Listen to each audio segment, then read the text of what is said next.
better for sure.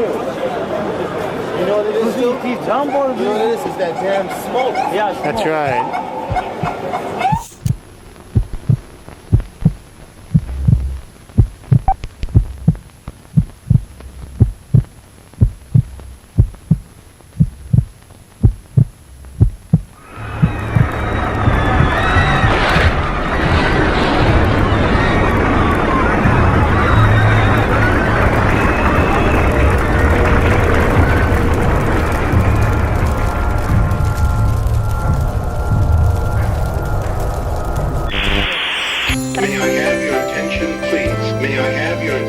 Please leave the building by the nearest exit.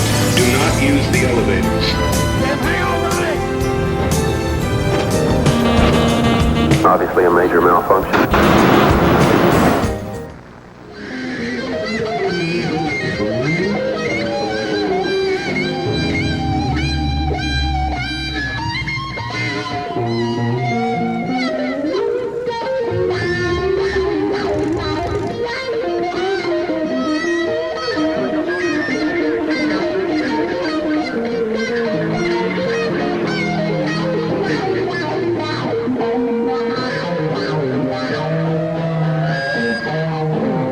Edifício Praça de Bandeira, formerly known as the Edifício Joelma, is a 25-story building in downtown São Paulo, Brazil.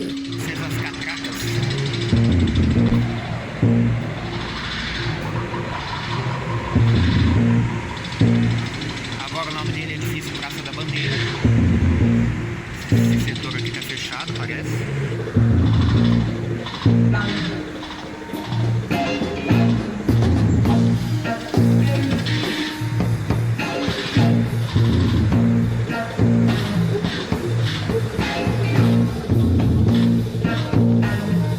Completed in 1971, located at Avenida 9 de Julho 225.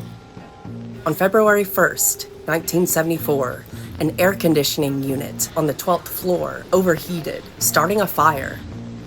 Because flammable materials had been used to furnish the interior, the entire building was engulfed in flames within 20 minutes.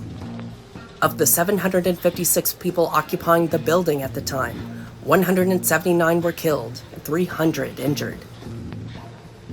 Joelma fire happened less than 2 years after another deadly fire in downtown São Paulo, that of the Edifício Andraus. Importante centro comercial e bancário de São Paulo.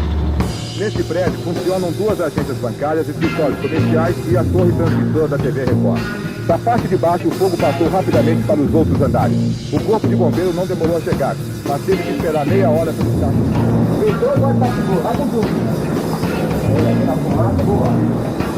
Abre a janela! Quebra o cantinho! Vai!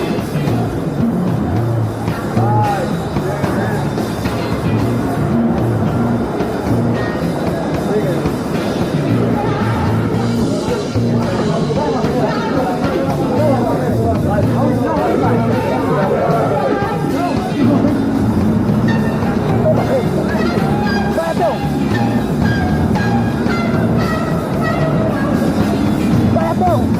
Para apagar o fogo, o corpo de bombeiros usou 250 homens e quase 40 viaturas, entre escadas madeiras, alto-tanque e guindastes. A água foi fornecida por várias viagens de 100 carros. Mais de 1 milhão de litros de água foram gastos para apagar o fogo.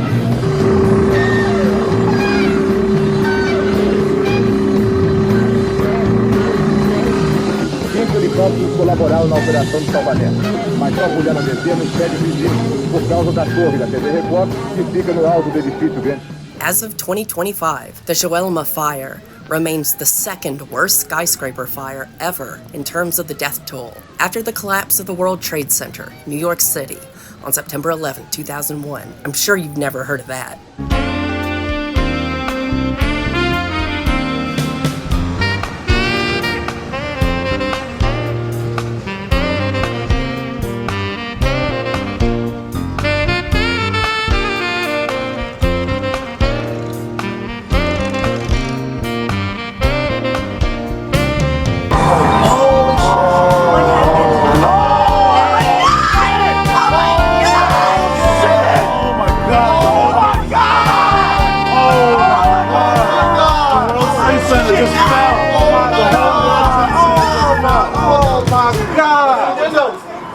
Oh my God! Building 5! Oh! Come on, I gotta pull you back. I gotta pull you back. Oh my God! It's all still falling! The other one's falling too! Is it? Oh shit! Is it? While the Edificio Joelma is a reinforced, fire-resistant concrete hull construction, its interior was furnished with flammable items. Partitions, desks, and chairs were made of wood, while ceilings were composed of cellulose fiber tiles set in wood strappings. The curtains and carpet were also flammable. At the time, no emergency lights, fire alarms, fire sprinkler systems, or emergency exits were installed in the building. There were only elevators and a common stairwell, which both ran the full height of the building. An air conditioning unit on the 12th floor, which started the fire, needed a special type of circuit breaker, which was unavailable at the time it was installed. In order to use this unit, it was installed bypassing the 12th floor electrical control panel. The fire occurred on February 1st, 1974 at 8:50 a.m. when the faulty 12th floor air conditioning unit short-circuited. The building was primarily occupied by a single banking company, Banco Crefisul, S.C.P.A., of which 756 employees were present. A person in an adjacent building reported the fire, and first responders arrived on the scene at 9:10 a.m.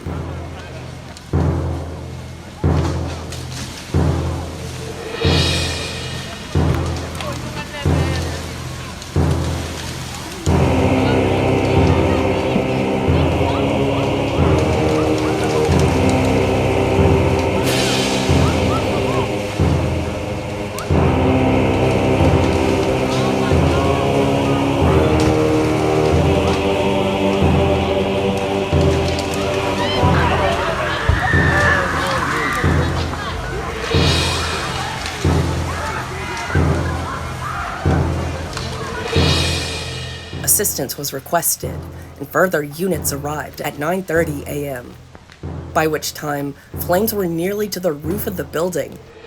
The fire reached the building's only stairwell and climbed as high as the 15th floor.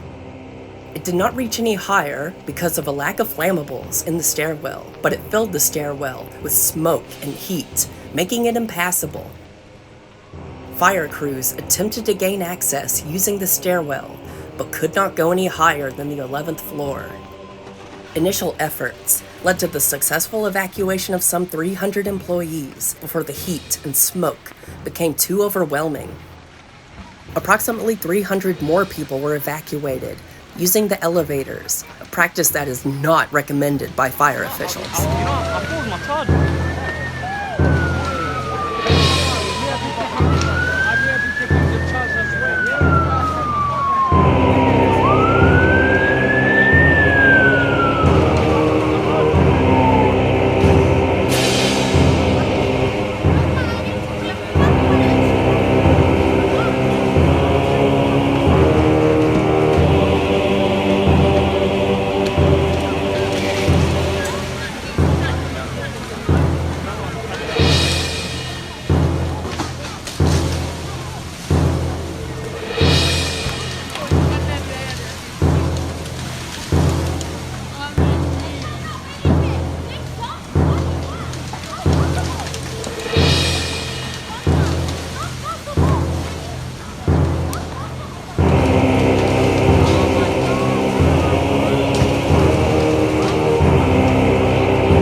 Elevator operators were only able to make a few trips, however, before conditions within the building made it impossible to continue. Many remaining employees climbed onto balconies for air, and a group of 171 individuals fled to the roof. A helicopter rescue was attempted, but the heat, smoke, and inadequate landing space prevented them from reaching the roof until well after the fire had burned out at 3 p.m. Even if landing space had been available, the heat and smoke made approaching the building by helicopter extremely hazardous.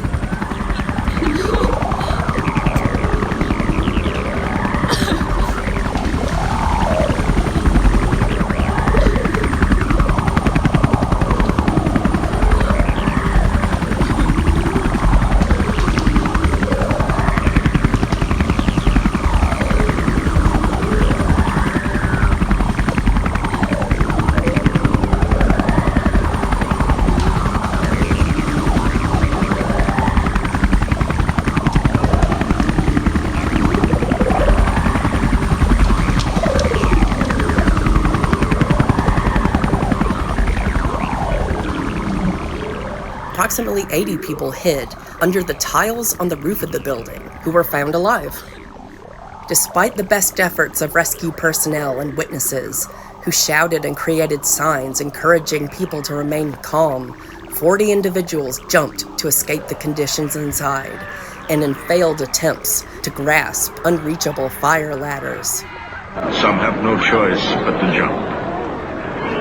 Some shout goodbye as they go.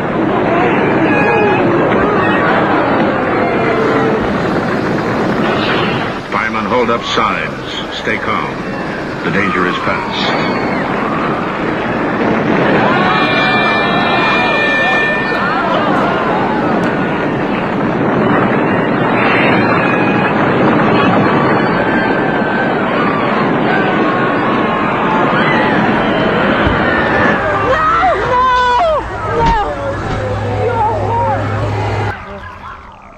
None of these jumpers survived. 13 people who tried to escape using one of the elevators died of smoke inhalation, and their bodies were burnt by the fire. They were never identified and are buried in anonymous graves at the Cimiterio Villa Alpina. Thanks to the firefighters, by 10:30 a.m., the fire started to decrease.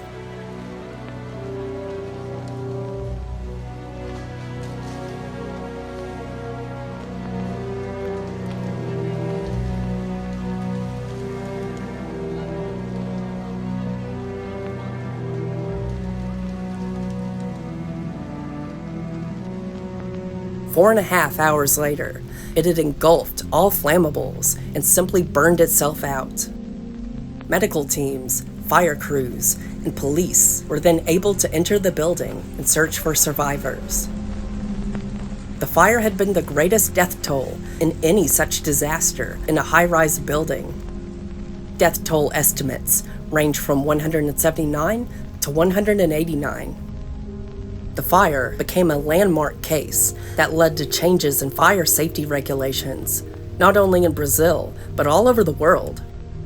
For instance, Los Angeles enacted Regulation 10, which mandated all new buildings taller than 75 feet to have a rooftop helipad for emergency fire evacuation in response to the Joelma fire. How many towers are waiting to be immortalized in tragic headlines?